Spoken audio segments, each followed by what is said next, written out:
Hey there, guys. We got pizza tonight. Yummy.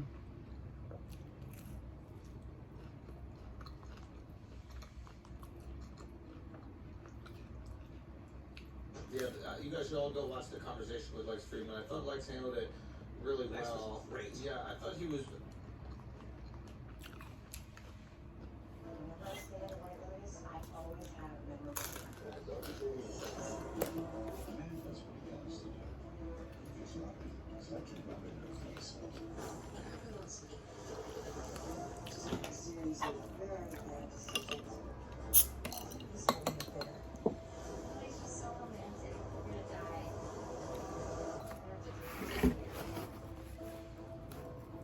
Ooh.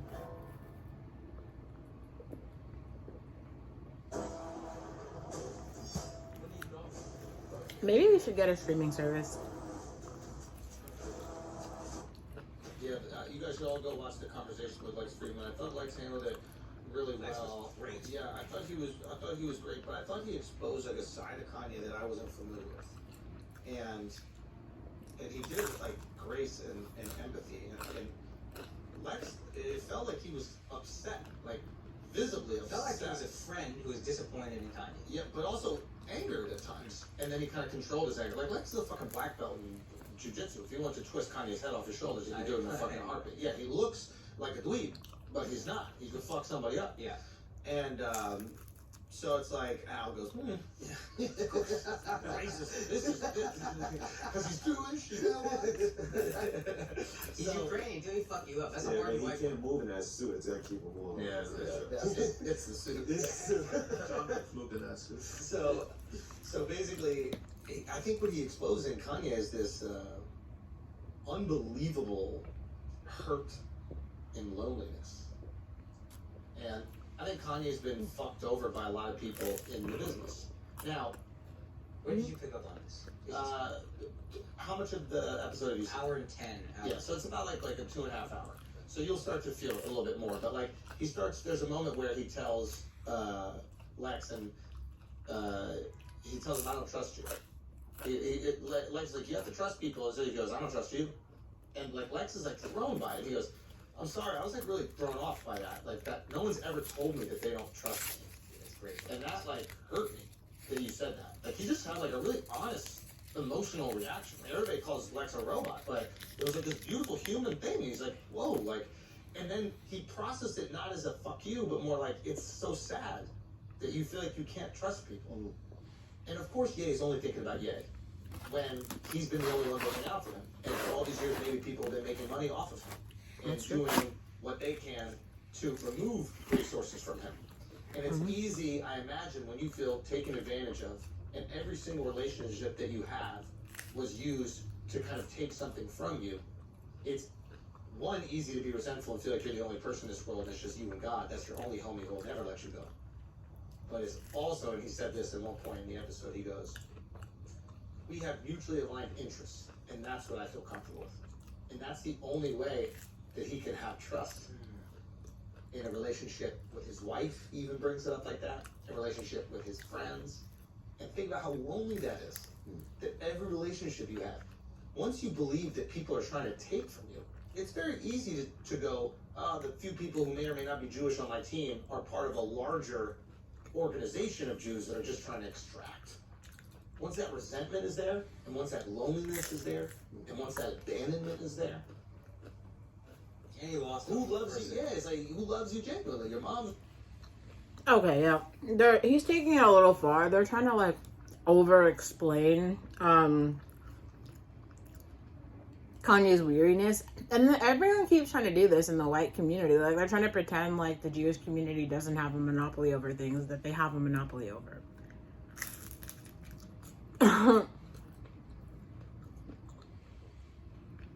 It's like they're talking about entertainment, which is owned by Jewish people, as though it's not like similar to Facebook. Like you can't be like, Meta doesn't dominate social media. Like Facebook and Instagram are still the big. I mean, TikTok is big, But when you look globally at users, it's Facebook and Instagram. TikTok is really big though. But like Facebook and Instagram are huge, right?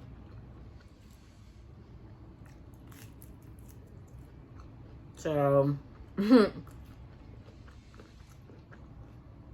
like you can't talk about Google as though it's not Google. It's Google. It is.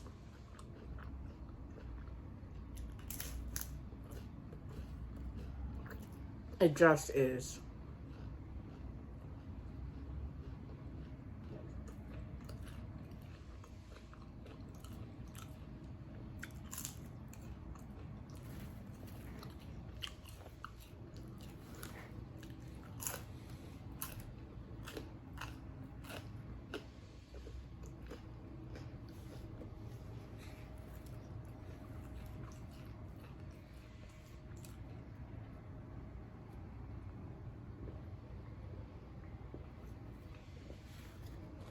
Gone?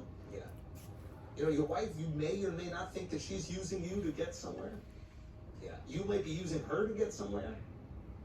Now, I'm not saying Jay didn't ruin the relationships on his own. I'm sure he's a difficult guy to deal with. It seems like it. You can see the track record. Of course. Everyone who's been by his side is no longer by his side. Of course. So, And the people. eventually it's you. But not to cut you, but like, I never saw that in you. I saw confidence, I saw arrogance, I saw these types of things.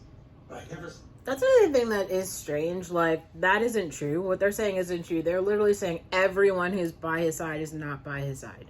First of all, none of the people on this couch are like I don't think Kanye West has any of these people's numbers. So they are literally just people like you and me sitting here to like pretending like we know. Like, Kanye West has a lot of relationships, a lot. Everyone has not abandoned Kanye West. Even 3 days ago, what they're actually talking about is in an interview with someone who he considers a friend. Lex Friedman literally considered himself a friend, so that doesn't even make sense. Like Lex, I don't remember Lex coming out and being like, "Oh, after this interview, I'm no longer your friend." Even when the interview ended and all of these like negative things were kind of said, he was still like, "Okay, I still care for you." Russell Simmons just put out a video about how he cares for Kanye. Diddy also put out an interview about how he cares for Kanye. Like, who are all these people who don't care for him? Also, Kim Kardashian has put out multiple statements like, "I do care for Kanye. I want him to get better." What they're saying is just factually not true. Most of the people in Kanye's life want him to do well and care for him. There are people who are literally they're socially distancing themselves from him because they feel like he's acting out, but that doesn't mean that they don't care for him. What they're saying is factually wrong. If he just decided to change his behavior tomorrow. Also, Candace Owens is still like one of Kanye's like I think they're like best friends. They were just like a couple. Didn't all this shit start with the White Lives Matter shirt that Candace was like literally posing right next to him on? Like, Candace Owens hasn't changed her opinion on Kanye at all. And all the conservatives actually are pretty much like, it's just not.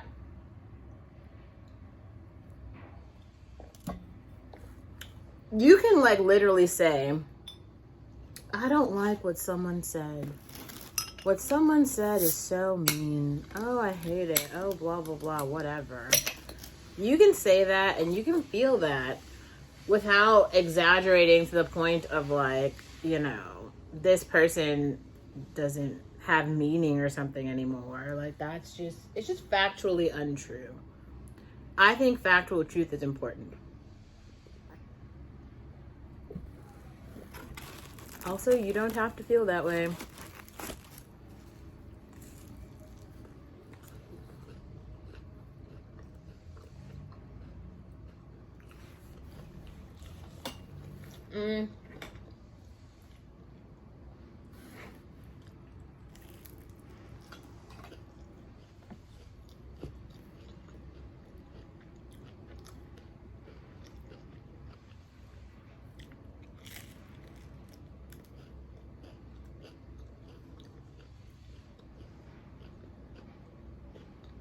Oh, look. There's Kanye West right now. He's sitting next to some Fulton Lockhart. I have no idea who this is. James Lockhart. Looks like somebody likes him.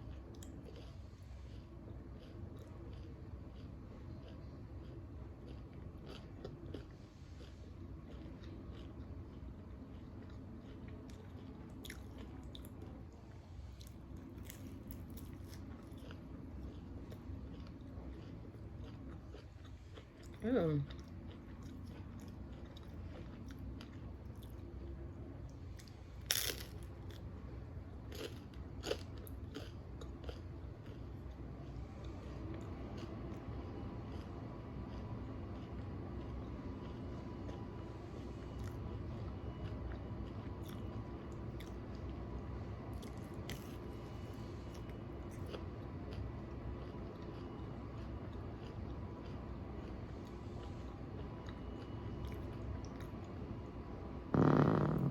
Sorry.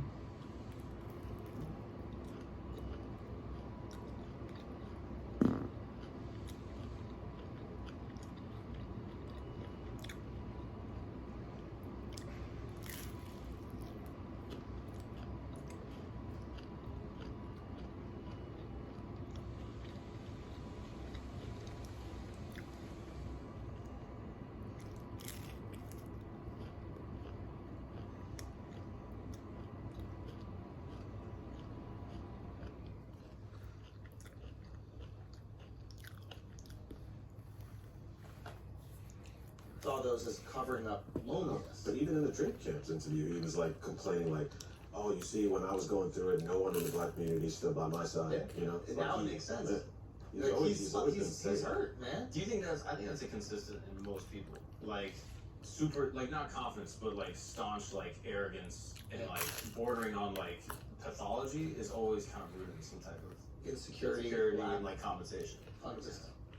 Yeah, the people that he's mentioning that's the part I believe when he was talking about he's jealous of these Jews and the way they act this way and how they hold their own. Like he's name dropping like the Azov family, who once you're with those people, those are the most mentoring mom and dad in the industry. So he's made it to the top of people that are going to look after, not just take away from you. So it's easy that you did something to push away from management, the agents, business managers. So that's the part where it's like, yeah, you can be lonely, but I thought it was another cool thing that Lex did when he said, he was giving pushback to Jewish media, and he goes, say their names. I love that. Yeah. And I thought it was really great, right? And he was I like, like the most. he's like, don't be a pussy. He's like, be brave. Yeah. Say the people's names that have hurt you. Yeah. Don't use this blanket term. This what is going to be what breeds the hatred towards a group of people who are innocent in doing anything to you. Yeah. Say those individuals names, and then Ye didn't do it. Yeah. He also said, be the change that you want to see. It's like, if you don't like the industry, you're a billionaire now. You can do the changes. You had that genius point yesterday. You told me. Yeah. I don't know if Kanye has given his artists their masters yet. I know he said he would. I don't know that he has. You would think Kanye, once it's done and in writing, would publish the contracts. This is the kind of guy you would think Kanye is. Hey, I'm giving you your masters back. I'm Kanye. I own good music. You're Common. You're Big Sean. Whoever. Why does Big Sean still say he's owed $3 million or whatever? Big Like, Sean hasn't taken back what he said on Drink Champs that Kanye owes him millions. So Kanye, you complained about contracts multiple times on Lex Friedman interview. You never said, I gave my guys their masters back. so Lex Friedman asked him about that. He goes, listen, I was like the face of the label, but I wasn't actually running the label. The people that were running the label were doing it fucked up. And it's like, it's your label. And you got your masters back, right? And you could have, it's a very easy fight from there. Hey, Or you could have at least fought for your people, which is what you're saying you're doing now. Like, be the change you want to see. And I think that, to Alex's point earlier, maybe it was your point, which is like, he wants to be the change he wants to see for Kanye. Yeah. And if there's a trickle down that affects other people, that's cool. But it gotta hit Ye first. Yeah. That's You know true. what I mean? Yeah, I'm not really going out of my way to help y'all, but I did it first, so y'all could do it later. Y'all do it on your own, though, just like me. He's a clear narcissist who doesn't want to take any accountability.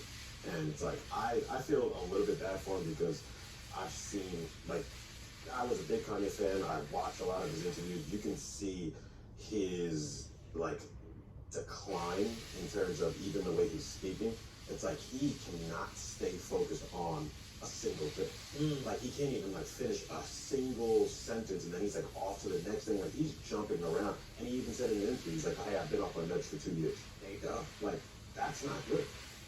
For the person who says he's clinically bipolar, that's not good. He doesn't believe it anymore. He's All because he's having a manic episode. and the So- last time he had an episode, he claimed he said he was bipolar. He said himself he was bipolar. This Yeah. came out of his mouth. But again, when you're having an episode, you feel so good. You're like, man, these motherfuckers telling me I'm X, Y, and Z. I'm not. I feel great. I feel better than ever because I'm off those meds. And again, I think you got all the meds. And Matt Babbage brought this up. Okay, see, this is another thing that I have an issue with. A whole bunch of people who have everyone feels like they're like a psychiatrist at this point. Everyone can diagnose everyone and tell everyone about on meds. And now everyone's talking about bipolar like they know what's going on. And now everyone understands mania. Like, no. That's not. Nope. No. The fact that Kanye, like, what you can say about this is like you do not agree with what he said, and he said mean things. You can say that. If that's how you feel, say that. But what you can't do is just start equating every single thing to mental health. Like, it's just an overshot, and it doesn't make any sense. It doesn't make any sense, you know? Like, words really do mean things. So if you're up here like trying to call people names and shit, like you need to have an explanation for it. You need to have an explanation for it. And it's like they just don't. You know what I mean? Like they just don't. They're just like spouting shit that they've heard from other people, and it's so frustrating. It's so frustrating. Like,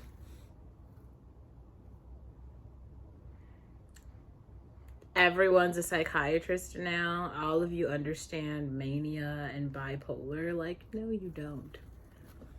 If you've never had a manic episode, okay, you have no idea what it's like, especially if you haven't even studied psychiatry. Even if you have studied psychiatry, the fact is, like, it's almost like telling somebody who has cancer what it's like to have cancer.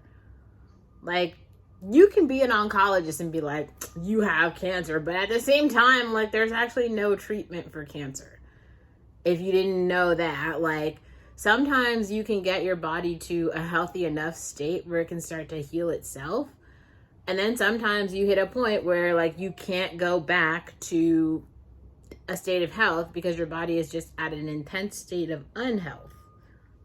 And that's real. That's real.